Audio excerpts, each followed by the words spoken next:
All right. Good morning, everyone. My name is Pisel Cordova. For those who do not know me, I'm the director of the institutional assessment here at Murray State University. Welcome to our first institutional assessment learning series hosted by our office, the Office of Institutional Effectiveness. So this initiative was launched by our team, the institutional assessment team, to support campus community through meaningful and practical learning opportunities. So our aim is quite simple. It's to share knowledge and peer best practices in outcomes assessment. So today's session marks the sixth presentation in our first learning series, and I'm delighted to introduce our presenter, Cris Ferguson. Cris is the Dean of University Libraries and also leads the assessment efforts for her department, including ORCA, or the Office of Research and Creative Activity, the Racer Writing Center, and the Racer Oral Communication Center. So she will be sharing insights into their own assessment process and how it can help us craft and communicate our own departmental assessment stories as part of our planning and reporting efforts. So the floor is yours now, Cris. Thank you so much, Pitzel. I appreciate that introduction. As Pitzel said, the libraries, we do an annual assessment report for the overall libraries, and then we have several subunits that we do on a rotating basis. So this, for this talk, I'm going to be centering in on one of the library's specific kind of outcomes and the measures that we use and how we craft kind of the story that we want to tell using that data. Okay, so just a little bit, and you guys, I want this to be a conversation. So I have lots to talk about, but I also think it's really productive to have questions. So if at any point you have a question, please feel free to ask. This is kind of a rough agenda of what I plan to talk about. We'll talk a little bit about the assessment cycle calendar, the elements of an assessment plan, our data analysis and interpretation, and then the assessment report. And as I said, I'm going to be using a single library outcome and the measures associated with it as kind of an example of those. Okay, so the assessment calendar for me runs on like a 14-month calendar. It's not there's some overlap there. So there's a couple of months where I'm working on both the current assessment report and the future one.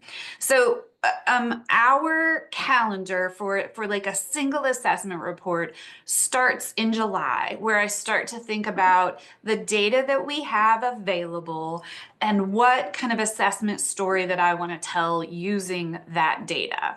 And then I use July and August to kind of craft the plan. So I start by thinking about my data first.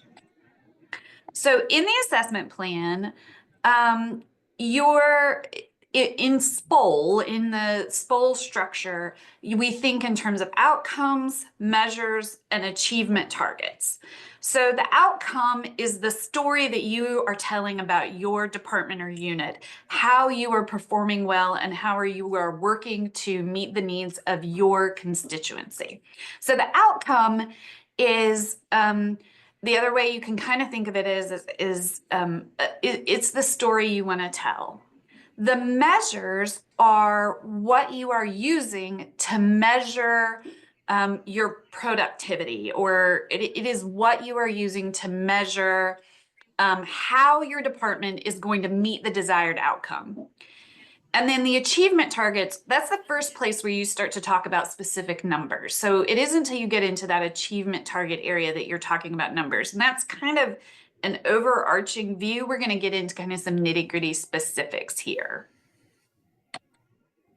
So this is the current assessment plan. So this is the outcome, the measures, and the achievement targets that the libraries are using right now. So this is what we are currently, and actually this presentation gave me a great chance to get a head start on thinking about my report and what it is that I want to say. So thank you, Pitzel, for asking me to do this, because I've already gotten a head start on my report for this year.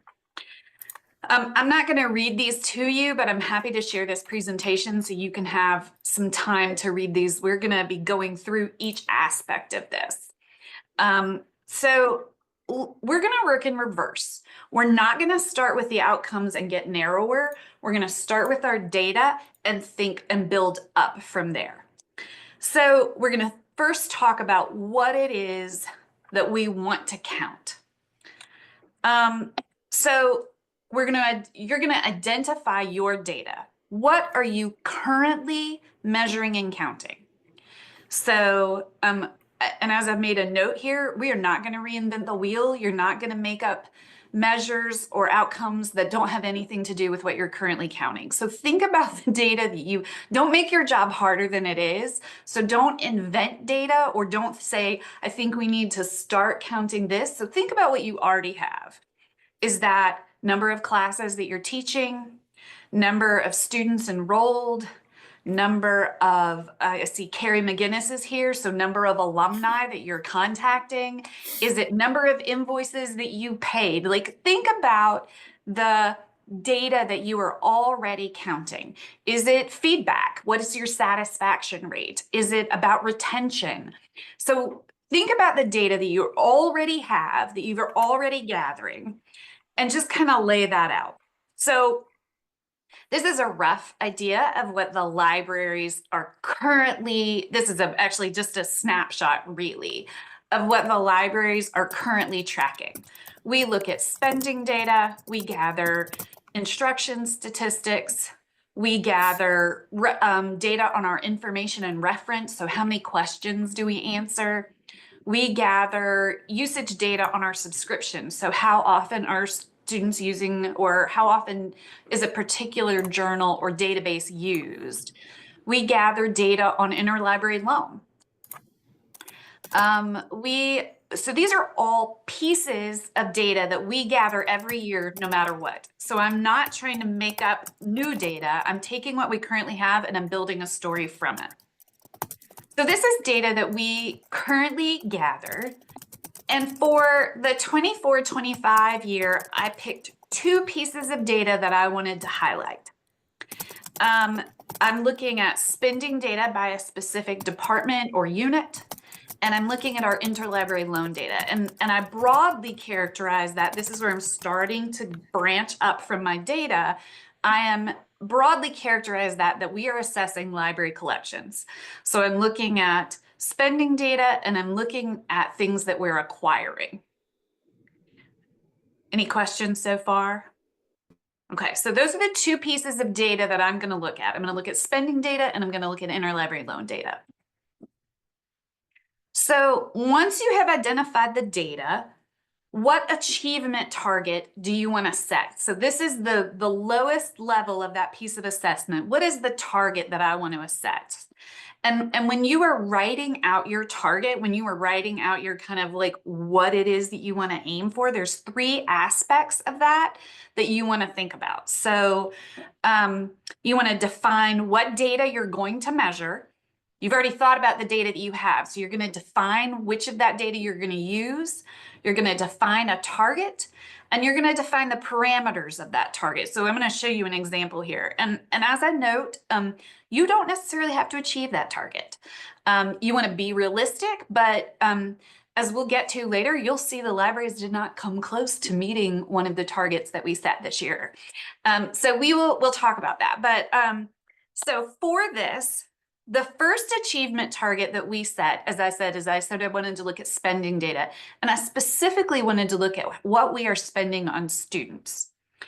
So the target that I set is that the libraries will increase spending on student requested materials by at least 10% in the 24-25 fiscal year. Okay, so here's how that breaks down. The way that I define what we are measuring is that I am looking at spending on student requested materials. So I am measuring our spending on student requested materials. That's a dollar amount. So I'm measuring dollars here.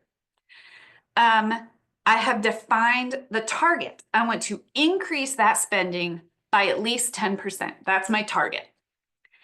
And then the parameters of that target are in the 24-25 fiscal year. So I'm looking at spending on student materials, increased by 10%, 24-25 fiscal year. That's that target. Okay, second example, achievement. This is the second achievement target that I set. The libraries will increase fulfillment of interlibrary loan and patron requests using mechanisms such as pay-per-view, purchase on demand, and demand-driven acquisitions by 10%. So again, let's break that down into how that looks. So I define what I am measuring. So what I'm going to measure is fulfillment of interlibrary loan and patron requests. So how many interlibrary loan requests did we fill? How many times did patrons request things? The parameters, so what I'm including in that measurement are pay-per-view, purchase on demand, and demand-driven acquisition. And then what's my target? Again, an increase of 10%. So it's clearly kind of laid out there in that statement, what it is that I'm going to measure, how I'm defining it, and then what that achievement target is. Okay, so those are the two targets. Those are the two achievement targets that the libraries outlined for this fiscal year. So I have my targets. Now we're going to write the measure that goes with that. So this is moving in the SPOL structure. I start at the bottom and then work my way up. Each achievement target needs a corresponding assessment measure. So for every little statement that you write out about what you're going to measure and what you're going to aim for, you have to have a measure or an intent to go with it. The assessment measure basically is stating why this achievement target is important. So why is it important for the libraries to increase student spending by 10%? And I'm going to talk about what that achievement target tells me. So what do I learn from that achievement target? And this is really where you're starting to tell your story about your department. It's where you're starting to tell the story about what it is that you're doing and why it's important. Okay. So I've already read and kind of gone, these are the two achievement targets that I just broke down for you here. And these are the corresponding measures that I wrote. And these are not super complicated. So for the increase in student requested materials, the measure that I wrote is to ensure that collections are meeting student needs, the libraries will increase spending on materials directly requested by students. I'm taking the fact that I want to increase student spending, and I'm telling you why that's important. So what I'm trying to do here is I'm showing you, and it's just a little brief statement that I'm saying by increasing spending on students' requested materials, I am ensuring that the collections are meeting student needs. So I'm making that connection between the data that we've gathered and what purpose it serves.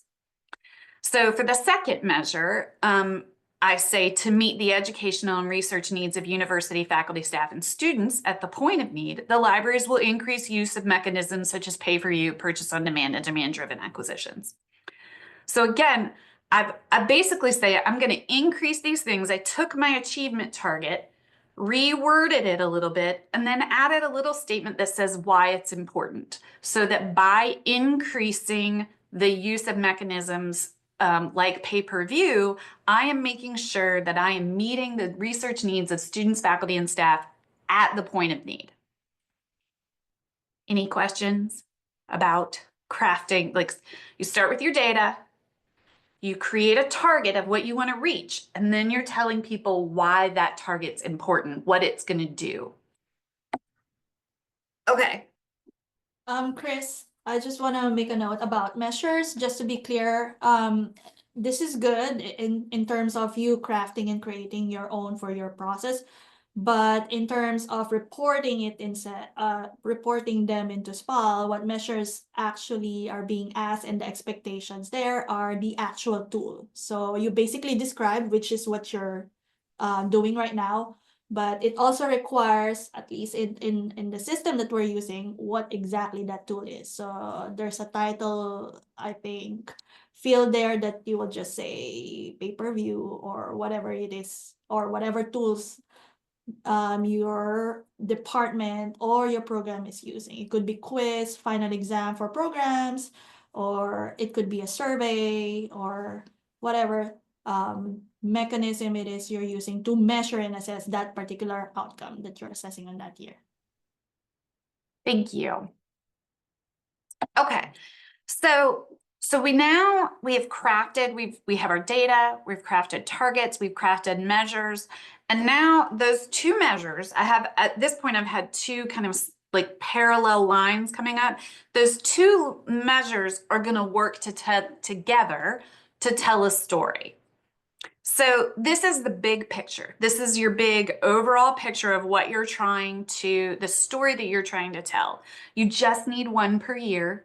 Well, if you're like me and you've got some subunits, you might have some extra ones, but your unit, your overall unit just needs one outcome per year. And then your measures should work together to demonstrate that outcome. So what do your measures tell you? So as I said, I defined kind of at the beginning when I was picking my data that this year our assessment story is about library collections. So my measures, my data are telling me something about library collections. And then another aspect of that is in SPOL, and you need to think about how this outcome is going to tie into the university's strategic plan.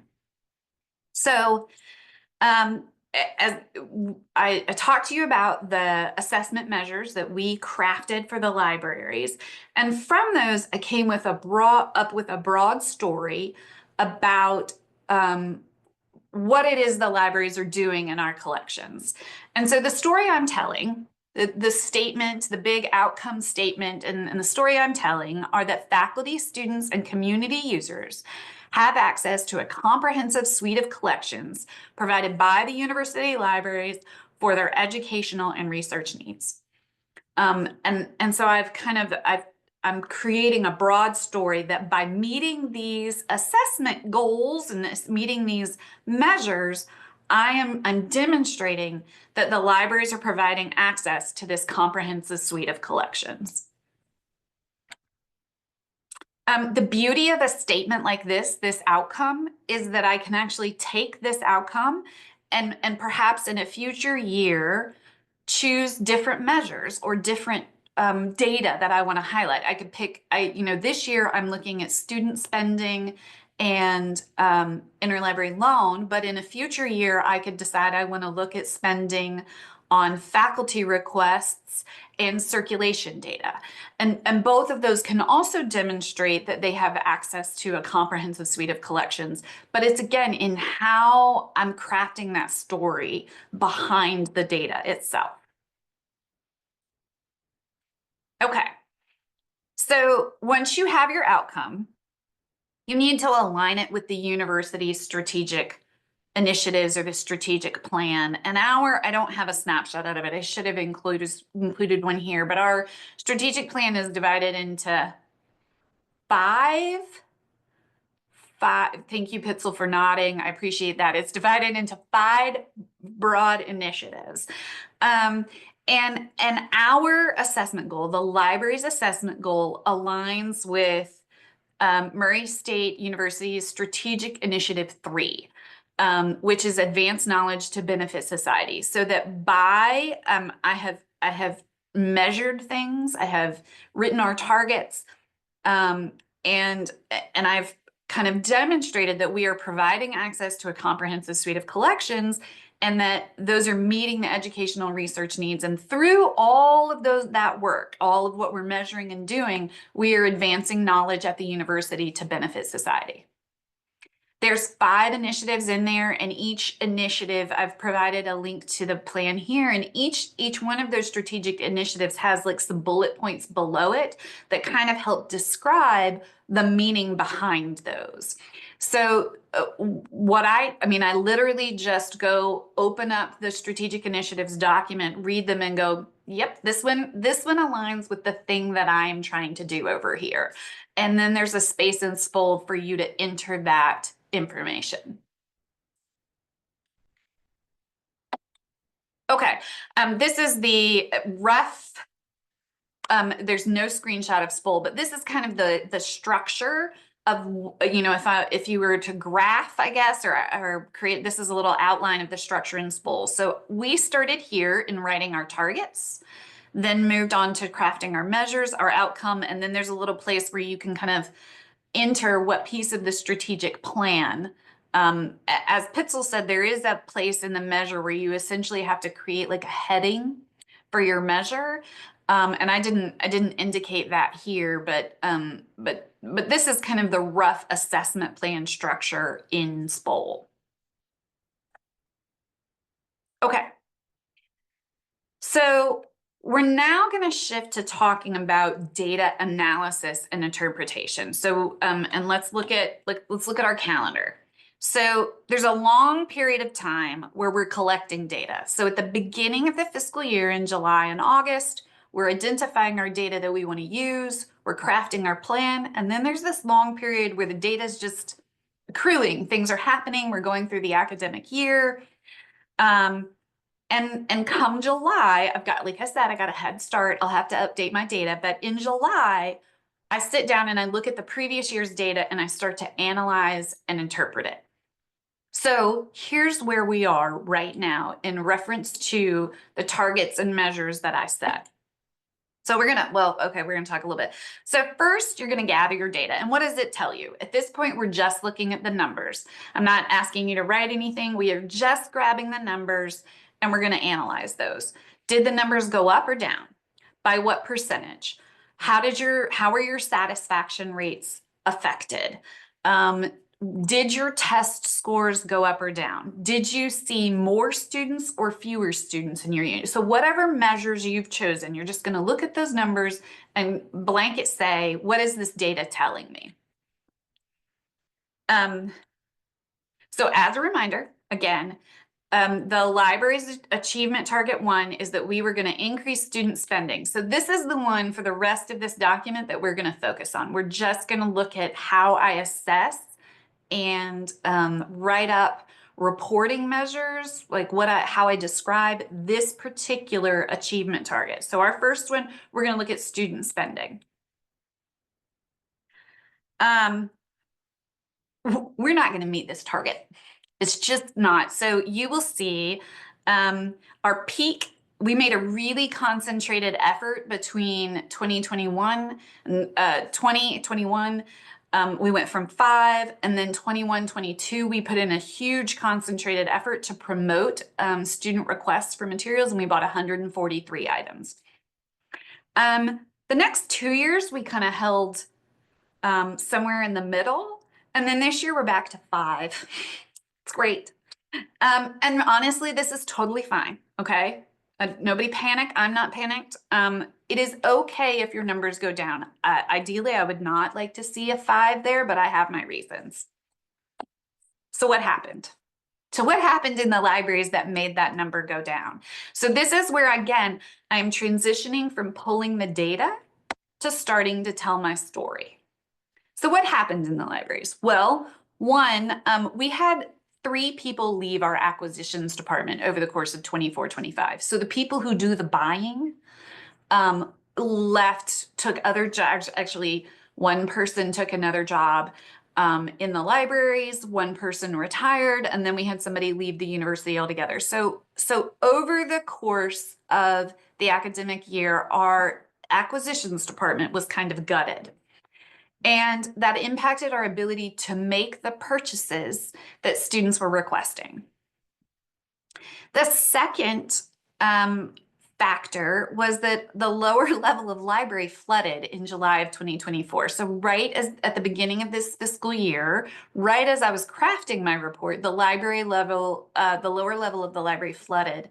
And the recovery from that has taken much longer than we anticipated.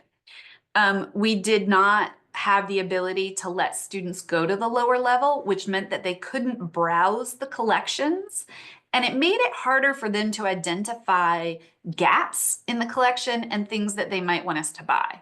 So we made a conscious decision that we did less outreach to promote student selection of library materials. Now, reminder, when we had this big surge in 21-22, it was because we were doing a lot of outreach to promote to students. And because of these two events, the changes in personnel and the lower level of water field flooding, we were not able to we opted not to do that same level of outreach. We would not have been able to fulfill the requests. Students couldn't go look at the shelves and figure out things that they might want us to buy. So that's what happened. That's part of our story. So I've identified my data, and then I've thought critically about the explanations for that data. So if you see, again, I'm going to pick on Carrie McGinnis because she's right here, but so let's say Carrie sees the number of alumni contacts go up this year. What might have caused that? Was it because we were doing a big, the final push in our fundraising campaign? And so the Office of Development was doing more to reach out to alumni. Maybe that's why the number of alumni contacts went up. Maybe number of alumni contacts went down this year. And so what might lead to that? So what you're not, there's no judgment here. But it's what led to the numbers that you're seeing? So what are the factors? It was really easy for me to identify what happened in the libraries that made our numbers go down. Those are just facts. There's no judgment. Okay, so I have my numbers. I'm hoping maybe in the next 2 months we'll get some things ordered and it won't be 5. Maybe 15. I don't know. I don't know what my number's going to look like, but so I have my numbers, and then I have my reasons. So like I have my so what. So what happened? Now we're going to start crafting the assessment report. So I've done my kind of brainstorming and sitting down, and I'm going to start writing out what and typically I do this in August. I gather all my data. And then in August, I'm writing up my report. It's due to Pitzel's office, I believe in September is when I'm supposed to have that in. So typically I am doing this work I get my data in July and think about it, and I write my report in August and I send it to Pitzel in September. Okay. Oh, I have a duplicate slide. So in the assessment report, the key aspect is I found my numbers, I figured out why, and then I'm going to answer the question, now what? Okay, so I got my numbers. We only bought 5 things for students. I know it was because of a change in personnel, and I know it was because of a lower level of the library. Now what am I going to do? How am I going to take those obstacles and show that we're going to grow from them? And this is again the story that you're trying to tell. You're trying to say, based upon what we did that either did or did not work, what changes am I going to make moving forward? From what Pitzel has shared with me is our assessment organization, or our assessment, our assessor is really looking to see that we are thinking critically about the decisions that we've made and how to continuously improve. So here's what the libraries are, here's what I'm going to write in my report. Pitzel's getting a little preview of this fall. So in the coming fiscal year, the libraries will renew outreach efforts to solicit requests for materials from students. So the outreach that we were not able to do in this past year, we're going to make, again, a concerted effort to renew that. That could be done through social media posts. Honestly, the most effective thing for us is that we put a bucket in the lobby of Waterfield and say, tell us what you want us to buy. Like we literally put a bucket out with some pieces of paper and a pen and a sign that says, tell us what you want us to buy. And we get the vast majority of our requests from students that way. So we will renew those outreach efforts. And when I write my assessment report, I'll talk a little bit about mechanisms that we will use to promote outreach. And then the second thing that I can do is that the libraries will make a concerted effort to cross-train employees in acquisitions processes so that ordering can continue even when we are short-staffed. So the issue that we ran into is we had all of our acquisition staff leave at once, and the number of people who were trained to do ordering, we only had one left, and she had lots of other job duties. So we can implement some processes and procedures internally to ensure that ordering for students can continue even when we have changes in library personnel. So those are the two things that I'm going to put in our assessment report to meet that particular demand there.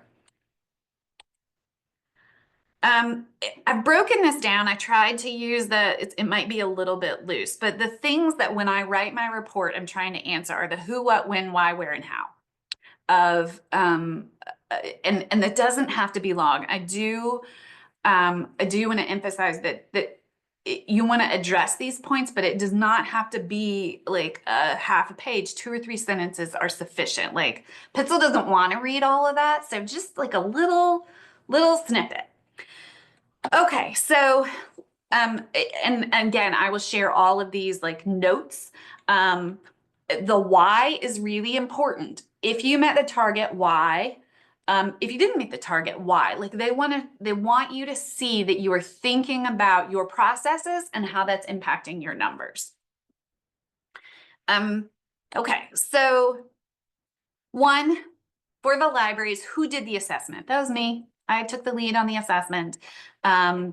It's a consistent person. I do it each year. I take the lead. It's part of my workflow. In July and August, I take the lead on the assessment. I get numbers. I ask people to report things to me, but I'm the one that writes the reports, and I'm the one that writes the goals.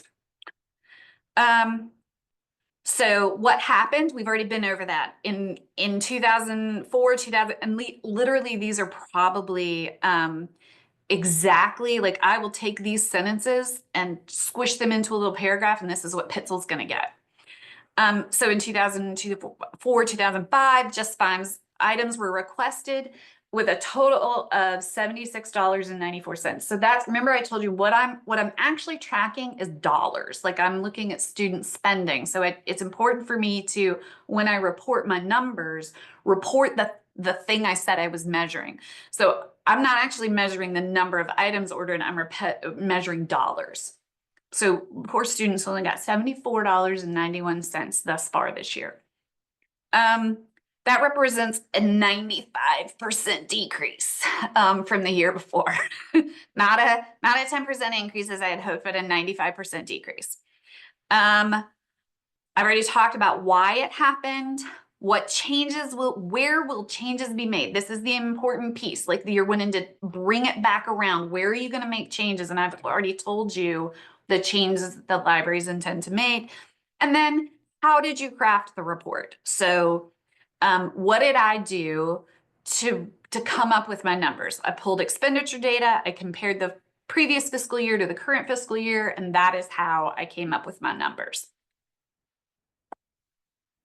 And again, just a really quick snapshot. This is the assessment report structure in SPOL. So I started kind of with our findings and then worked my way up to where the outcome was. All right, so we have lots, well, I don't know that it's lots, but we have like 7 minutes for questions. And I'm happy to, I can stop sharing, but also if y'all wanted me to go back and look at other slides, I'm happy to leave this up and be able to go to slides. So let me know what questions you have. Thank you, Cris, for this timely and thoughtful presentation. Do we have any questions among the group? I don't have any questions, but I want to mention that I like it that you mentioned that you articulated your outcomes in such a way that you are not really limiting yourself into just one instrument, which is really important because things change, plans change, everything's changed, right? I also like that bucket idea to promote outreach. I'm pretty sure I'm gonna read that from your analysis and use of results. Now, I want to emphasize on that reporting narrative part when you're supposed to write who are the participants of the assessment plan development or the assessment reporting development. I don't want to mention accreditors, but this is really important that assessment, and this is the whole point of assessment. It should be a collaborative kind of exercise. So we want to make sure when we create our report, we want to emphasize that this is not just a one-man job. Everybody within the department or within the academic program contributes to something in terms of providing services or classes or any other things that you're doing within your department and programs to your department and academic programs. So you want to really write down the participants, be it the position title or the name of the people who really participated. Do we have other questions? I'm going to show y'all real quick in terms of my the assessment plan that I keep on my desktop, and I refer back to it periodically. So this is, I write each year an assessment plan for the university libraries. And I have three, I want to show you in our assessment plan. I have three rotating, as I said, we're on a 3-year assessment cycle. I have 3 outcomes that I've written. And so this is, this year, I'm on outcome 2. It was last assessed in 21, 22. And then next year we look at, we'll look at instruction. So next year will be an instruction year. And then in 2 years, we look at facilities. So we look at our environment, which we have typically defined as facilities. But so I have 3 broad instruction plans or outcomes. And now that I've written them, I just rotate them. I don't try and reinvent my outcomes each year. I have 3 and I do them on my 3-year rotation. I write under the assessments, I write both my measure and my target. And then I have my description of the planning process. So this is I write out my planning process. And then I write at the end of the year, I take this information and I write my corresponding report about where I got my data and who I worked with to obtain that. And I keep this, and then this report that I have is where I pull from, and I just literally cut and paste it into SPOL. So this is I have a whole file. Hold on, I'll show y'all. Library assessment plans. I have one for every fiscal year going back, and I can always go back and look at what we've measured before. Just to give you all an idea, this is the report that I wrote for 24-25. So I have my results and analysis, and then I talk about the reporting. You know, again, I talk about who I consulted with. I consulted with library faculty, I consulted with staff, statistics. So this report really serves me, and I keep them from year to year so I can always go back and pull and reuse statements and measures and outcomes if I want to. That's great. And you're right. Even if you don't, you did not meet your targets, that's fine. Nobody will penalize you in not meeting your target. The whole point is this is what you're doing, and you're explaining the things that you're doing, why you reach your target and why you did not reach your target. And on the accrediting side, accreditation body side, what they want to see there is even if you don't meet your target, you should provide like evidence that you're seeking improvement or continuous improvement. That's about it. Okay. So if we don't have any questions, thank you all for your time today. Oh, we do have a question. Go ahead. I just want to say thank you, Cris. Just the idea of storytelling. I was actually just following along the story. I didn't even want it to end. Um, yeah, so I think yeah, just telling your story is really, really great. It helps us to know more about what you do at the library. And, just thinking about when I look at how organized you have your folders and things and how you always go back to some of those. Maybe you want to reuse some of the measures in those periods when things really went well. That's a really great one. But let me just ask because I'm a little bit curious. Have you had cases where you say, you know what? Even though it really went great, but I'm thinking about maybe that consultant with a colleague at another university, or maybe someone at a conference, and I think there's something I can try. Have you had in the past something like that, and how do you incorporate it, especially when you already have your outcomes, created for that assessment cycle? Just thinking about it. You're on mute. Thank you very much. Yes, I'm trying to think of a specific example. Certainly. So I meet monthly actually with a group of other library deans and directors in the state, and we exchange ideas on a pretty regular basis. And so I certainly have, even when we have had success, part of the reason I redid this, so we actually used these two measures 3 years ago. These two measures were used 3 years ago, and we have made a lot of changes to our collection development in the last couple of years, some of which due to budgetary constraints and that kind of thing. And I actually was interested in assessing these to see how we were doing. Like, have we been able to maintain that same level of growth? How much does the outreach? So as I showed you in that chart, and I don't produce that chart every year, I did that special for this presentation, but it was really useful for me to know that to maintain that high level of interaction with students, we have to actively outreach. In the years that we do less outreach, we still saw 60 or 70 student requests, but not the level that we did. So certainly we are constantly kind of reassessing and looking at, even when something's worked well and we're not necessarily seeing poor data, how do we improve our services to get to where we want to be? That's also actually really true with instruction. So we get, I think that's a great, instruction is probably a better example. We get consistently good markings. We do at the end of every library instruction session, we do a little like comment or feedback form, and we get consistently good feedback on those.